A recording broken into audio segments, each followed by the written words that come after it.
Qu'est-ce que c'est que le code pénal? Ben, je dis toujours, pour prendre des formules un peu rapides, pour aller vite, que le code pénal, c'est le code du citoyen. Alors déjà, le code pénal, il s'applique à tous les moments de la vie. À la maison, quand vous conduisez votre voiture, pendant vos loisirs, et évidemment au travail. Le code pénal, il s'applique à tout le monde dans un établissement. Il s'applique aux derniers des opérateurs, comme au PDG de la multinationale. Tout le monde est citoyen, le code pénal s'applique à tout le monde, évidemment. Hein, il n'est pas réservé à quelques individus. Et le problème, c'est qu'au titre du code pénal, il n'y a pas de délégation de pouvoir qui tienne. Tous ceux dont les négligences vont expliquer éventuellement un phénomène accidentel ou une contamination vont engager leur responsabilité. Et donc, au titre du code pénal, on peut avoir 1, 2, 3, 10, 15, 20, 30 personnes devant le tribunal correctionnel pour le même accident. Et alors là, je vous donne quelques exemples. On parle des trucs connus pour aller vite. Là encore, regardez par exemple, tiens, la catastrophe du Drac. Vous vous rappelez à Grenoble, les enfants vont voir des castors sur le bord d'un torrent en sortie scolaire, EDF lâche l'eau d'un barrage, plusieurs enfants et quelques institutrices sont emportés dans le flot, il y a plusieurs morts. Qui s'est retrouvé devant le tribunal correctionnel de Grenoble quelques années après? Un tas de gens.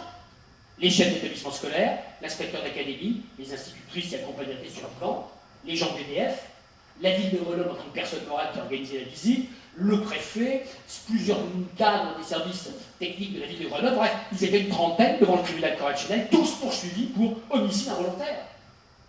Responsabilité cumulative. La catastrophe du pic de Bure. Vous vous rappelez peut-être, il y a 5 ou 6 ans, un téléphérique qui ravitaillait un observatoire, une cabine s'est décrochée. Il y a eu plusieurs morts, on en a beaucoup parlé à l'époque. Eh bien, qu'est-ce qui était mis en examen dans cette affaire? Les gens de l'observatoire, d'accord. L'entreprise qui assurait la maintenance du téléphérique, d'accord. L'ouvrier qui, dans cette entreprise, était personnellement chargé de la maintenance, d'accord. Mais aussi les 2 directeurs départementaux du travail. L'inspecteur du travail mis en examen pour homicide involontaire. Les 2 responsables de la CRAM, les ingénieurs sécurité de la CRAM. Et on a reproché à ces 4 personnages des contrôles qu'ils auraient dû faire et qu'ils n'avaient pas fait. L'inspecteur du travail poursuivi pour homicide involontaire à l'occasion d'un accident du travail. C'est un paradoxe extraordinaire. Mais je suis en train de vous dire qu'au titre du code pénal, il n'y a pas de délégation de pouvoir qui tienne, et que tous ceux dont les comportements négligents s'inscrivent dans l'arbre des causes engagent leur responsabilité. Tiens, une affaire à Barbotan, vous vous rappelez, il y a 10 ans peut-être maintenant, terme de Barbotan, une entreprise fait des travaux sur le toit d'un des bâtiments. Un petit artisan se balade avec un seau de bitume en fusion de quelques litres sur le toit qui est plat, il faut un faux mouvement, rien d'extraordinaire pour l'instant, le liquide se répand sur le toit, bon d'accord, sauf qu'il y a un minuscule petit trou de quelques millimètres sur ce toit, le liquide, le bitume en fusion, ça s'infiltre, coule à l'intérieur du toit, il y a des matières plastiques qui s'enflamment, ça dégage des produits toxiques, des fumées toxiques, 10 morts en dessous. Eh bien, qu'est-ce qui s'est retrouvé devant le tribunal correctionnel de Tarbes quelques années après? Le maire de Barbotan, qui avait dû signer des parapheurs sur le permis de construire les yeux fermés, les 2 patrons des tables de Barbotan, mais aussi l'architecte qui supervisait les travaux, le technicien de la PAV qui les avait validés, le patron d'entreprise générale de bâtiment évidemment, le petit artisan qui se baladait avec son seau de bitume en fusion, qui n'avait pas le réceptacle prévu par la disposition du code du travail, etc., etc. Ils étaient une vingtaine devant le tribunal correctionnel, tous ceux dont les négligences se sont empilées les unes sur les autres pour aboutir à la catastrophe. Autrement dit, au titre du code pénal, il n'y a pas de délégation de pouvoir qui tienne, et alors, même un simple salarié peut être poursuivi au titre du code pénal. Vous voulez un exemple? Allons-y. L'affaire la plus spectaculaire, pour prendre des choses connues, c'est la fameuse affaire de la grue de Toul. Vous connaissez l'histoire, hein?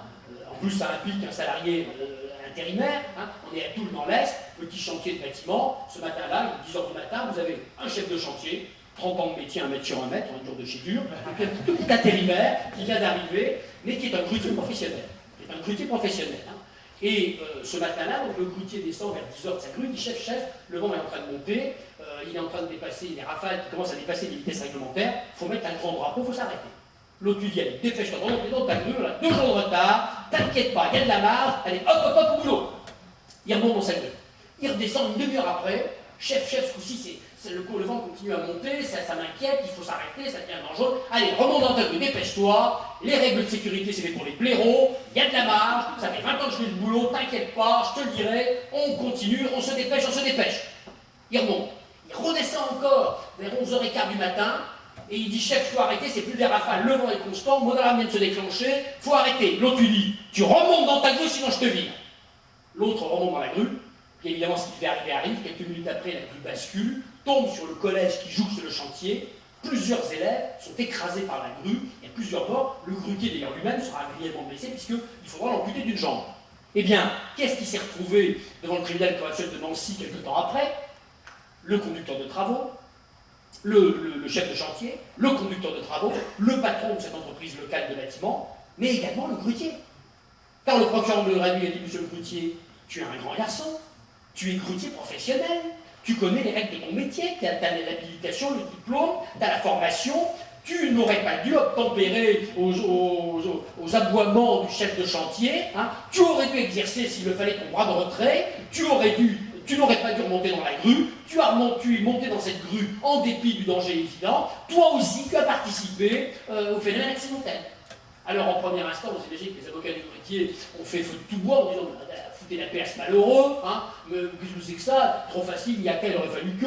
Imaginez le petit intérimaire, à l'époque le BTP était subsinistré, il n'y avait plus de chantier, il n'y avait plus de boulot, il avait enfin trouvé une mission, il espérait être embauché, il a une femme, des enfants, mettez-vous à sa place, vous seriez remonté, vous aussi dans la grue d'ailleurs il y a quelques années, hein, comme les autres, donc lâchez le malheureux, en plus il a son compte, il est amputé d'une jambe, intéressez-vous au vrai coupable et foutez-lui la paix. En première instance, notre homme a été relaxé, il a été acquitté. Le procureur a fait appel, et devant la cour d'appel, le grutier a été condamné. Alors à une peine symbolique, hein, il a été condamné pour homicide involontaire à 10 000 francs d'amende avec sursis.